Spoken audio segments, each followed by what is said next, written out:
When Penelope and Colin entered the drawing room, Eloise and Hyacinth were already sipping tea along with both of the ladies Bridgerton. Violet, the dowager, was seated in front of a tea service, and Kate, her daughter in law and the wife of Anthony, the current Viscount, was attempting without much success to control her 2-year-old daughter, Charlotte. Look who I bumped into in Berkeley Square, Colin said. Penelope, Lady Bridgerton said with a warm smile. Do sit down. The tea is still nice and hot, and cook made her famous butter biscuits. Colin made a beeline for the food, barely pausing to acknowledge his sisters.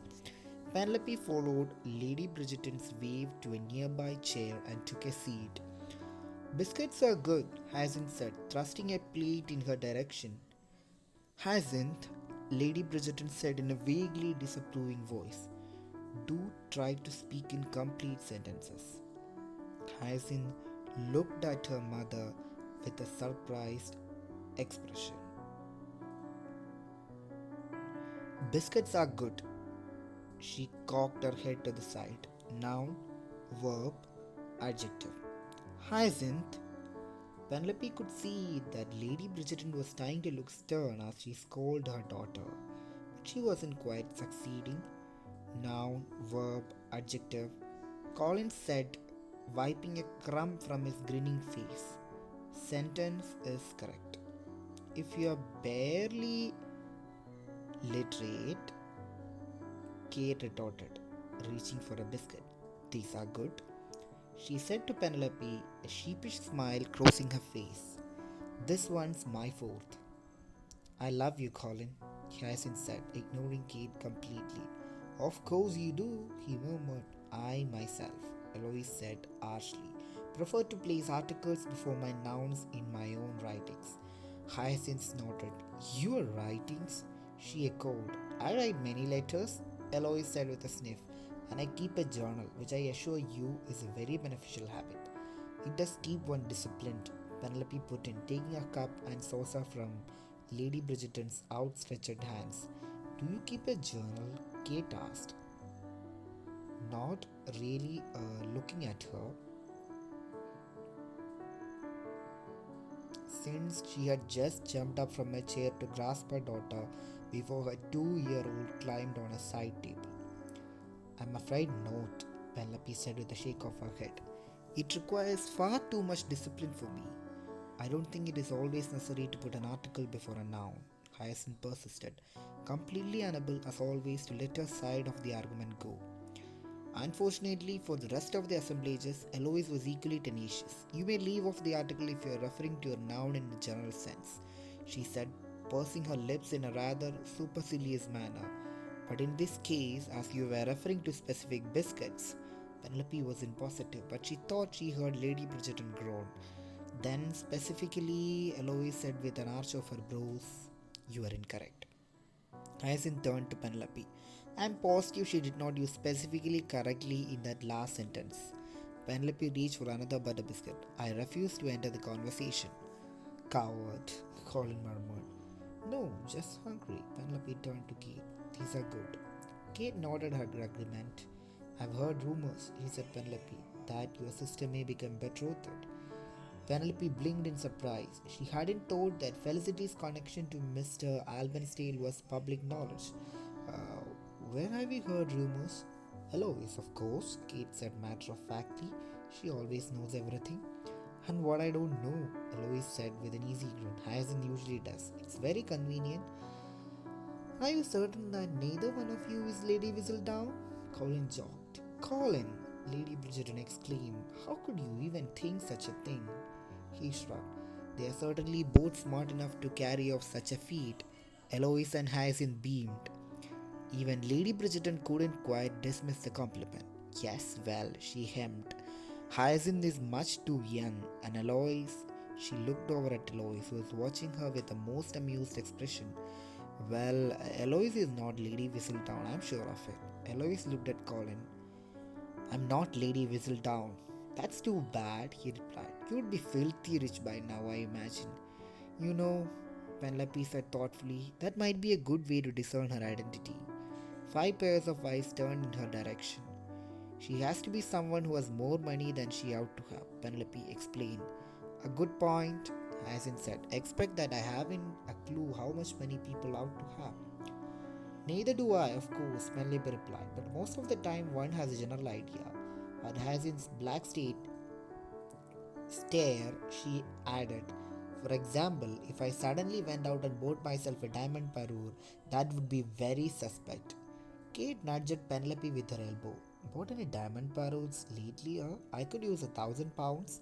Penelope let her eyes roll up for a second before replying because as the current Viscountess Bridgerton, Kate most certainly did not need £1,000. I can assure you, she said, I don't own a single diamond, not even a ring.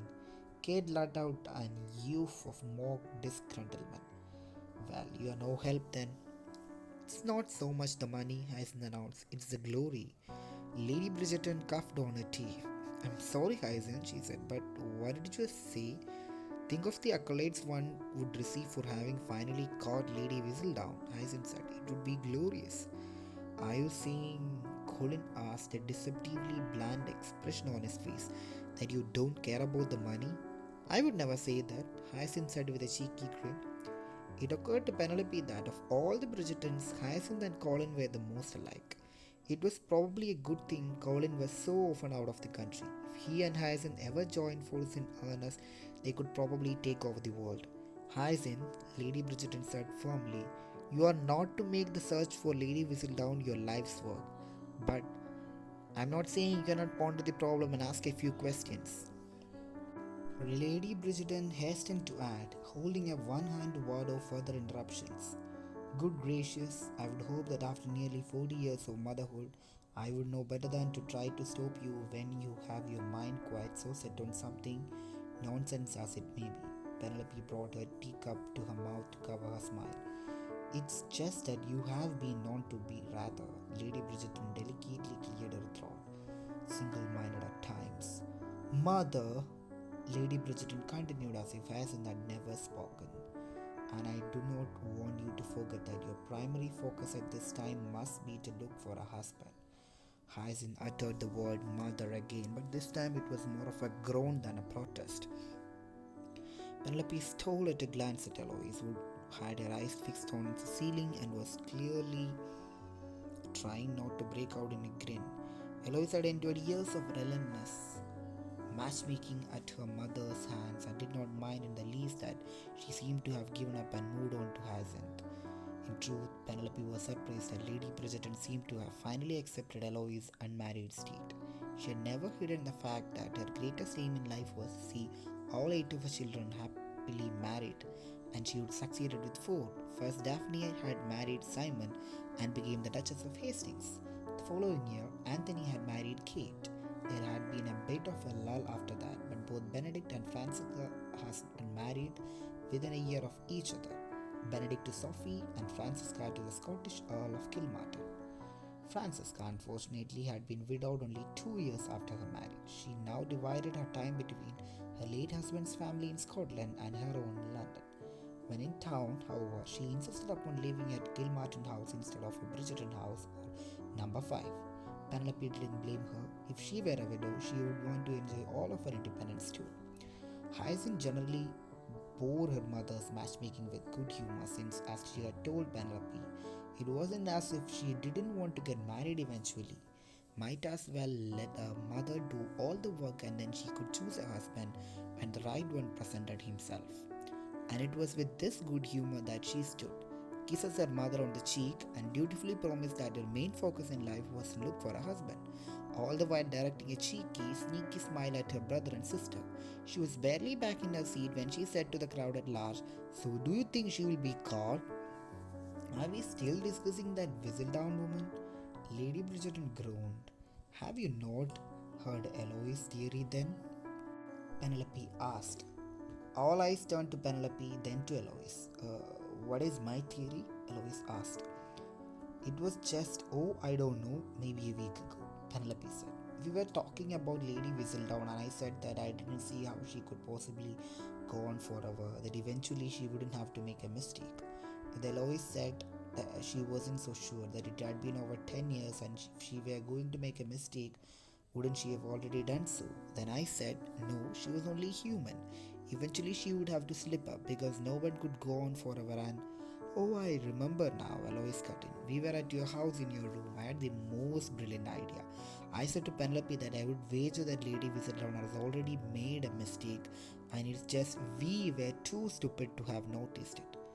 Not very complimentary for us, I must say, Colin murmured. Well, I didn't intend we to mean all of society, not just as Bridgertons, Eloise demurred. So maybe here's in muse. All I need to do to catch Lady Whistledown is peruse back issues of her column. Lady Bridgerton's eyes filled with a mild panic. Hyacinth Bridgerton, I don't like the look on your face. Hyacinth smiled and shrugged. I could have a great deal of fun with £1,000. God help us all, was her mother's reply. Penelope, Colin said quite suddenly, you never did finish in telling us about Felicity. Is it true that she is to be engaged? Penelope gulped down the tea she had been in the process of sipping. Colin had a way of looking at a person, his green eyes so focused and intent that you felt as if you must be the only two people in the universe. Unfortunately for Penelope, it also seemed to have a way of reducing her to a stammering imbecile. If they were in the midst of conversation, she could generally hold her own, but when he surprised her like that, turning his attention onto her just when she would convince herself she blended in perfectly with the wallpaper, she was completely and utterly lost. Yes, it is quite possible, she said. Mr. Albanstale has been hinting at his intentions, but if he does decide to propose, I imagine he will travel to East Anglia to ask my uncle for her hand. Your uncle? Kate asked. My uncle Geoffrey. He lives near Norwich. He's our closest male relative, although truth be told, we don't see him very often. But Mr. Albanstale is rather traditional. I don't think he would feel comfortable asking my mother. I hope he asks Felicity as well, Eloise said.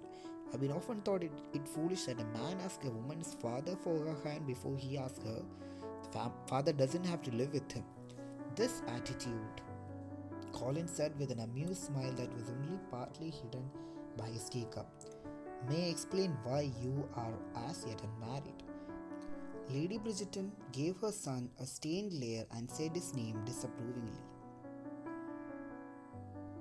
Oh no, mother, Eloise said. I don't mind. I'm perfectly comfortable as an old maid. She gave Colin a rather superior look. I'd much rather be a spinster than be married to a bored ass. She added with a flourish. Would Penelope? Startled by Eloise hand waving rather suddenly in her direction, Penelope straightened her spine and said, yes, of course. But Penelope had feelings she wasn't quite as firm in her conviction as her friend. Unlike Eloise, she hadn't refused 6 offers of marriage. She hadn't refused any. She hadn't received even a one. She told herself that she wouldn't have accepted in any case since her heart belonged to Colin. But was that really truth? Or was she just trying to make herself feel better for having been such a resounding failure on the marriage mart? If someone asked her to marry him tomorrow, someone perfectly kind and acceptable, whom she might never love but would in all probability like very well, would she say yes? Probably, and this made her melancholy, because admitting this to herself meant she would really, truly given up hope on Colin. It meant she wasn't as true to her principle as she had hoped she was. It meant she was willing to settle on a less than perfect husband in order to have a home and family of her own. It wasn't anything that hundreds of women didn't do every year, but it was something that she would never thought she would do herself. You look very serious, all of a sudden, Colin said to her. Penelope jerked out of her musings. Me? Oh, no, I just lost myself in my thoughts, that's all. Colin acknowledged her statement with a brief nod before reaching for another biscuit. Have we anything more substantial? He asked, wrinkling his nose. If I would known you were coming, his mother said in a dry voice, I would have doubled the food. He stood and walked to the bell pull. I'll ring for more. After giving it a yank, he turned back and asked, Did you hear about Penelope's Lady Whistledown theory? No, I haven't, Lady Bridgerton replied. It's very clever actually. Colin instead stopping to ask a maid for sandwiches before finishing with she thinks it's Lady Danbury. Ooh, Hyacinth was visibly impressed. That's very cunning, Penelope. People nodded her head to the side in thanks, and just the sort of thing Lady Danbury would do, as he nodded. The column or the challenge? Kate asked, catching hold of the sash on Charlotte's frock before the little girl could scramble out of reach. Both, Hyacinth said, and Eloise put in. Penelope told her so, right to her face. Hyacinth's mouth dropped open, and it was obvious to Penelope that she had just gone up, way up, in Hyacinth's estimation. I should have liked to have seen that, Lady Bridgerton said with a wide, proud smile. Frankly, I'm surprised that didn't show up in the morning's Whistledown. I hardly think Lady Whistledown would comment upon individual people's theories as to her identity, Penelope said. Why not? Hyacinth asked.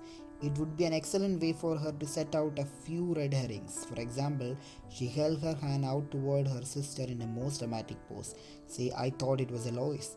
It is not Eloise, Lady Bridgerton protested. It's not me, Eloise said with a grin. But say, I thought it was, Hyacinth said in an extremely belaguered voice. And that I said so publicly, which you would never do, her mother said sternly. Which I would never do, Hyacinth parroted. But just to be academic, let us pretend that I did, and say that Eloise really was Lady Whistledown, which she is not. She hastened to add before her mother could interrupt again. Lady Bridgerton held up her hands in silent defeat. What better way to fool the masses, Hyacinth continued, than to make fun of me in her column? Of course, if Lady Whistledown really were Eloise, Penelope mused. She's not, Lady Bridgerton burst out. Penelope couldn't help but laugh, but if she were, you know, Eloise said, now I really wish I were. What a joke you'd be having on us all, Penelope continued. Of course, then on Wednesday you couldn't run a column making fun of Hyacinth for thinking you are Lady Whistledown, because then we'd all know it had to be you. Unless it was you, Kate laughed, looking at Penelope. That would be a devious trick. Let me see if I have it straight, Eloise said with a laugh.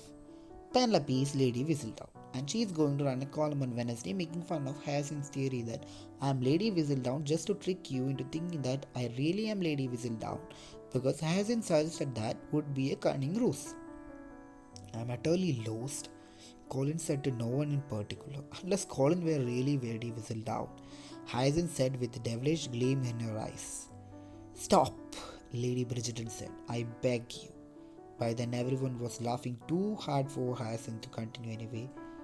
The possibilities are endless, Hyacinth said, wiping a tear from her eye. Perhaps we should all simply look to the left, Colin suggested as he sat back down. Who knows that person may very well be our infamous Lady Whistledown? Everyone looked left with the exception of Eloise, who looked right. Right to Colin. Were you trying to tell me something? She asked with an amused smile. When you sat down to my right?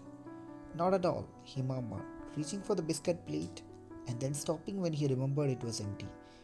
But he didn't quite meet Eloise's eyes when he said so. If anyone rather other than Penelope had noticed the vase newness, they were unable to question him on it because that was when the sandwiches arrived, that he was useless for conversation after that.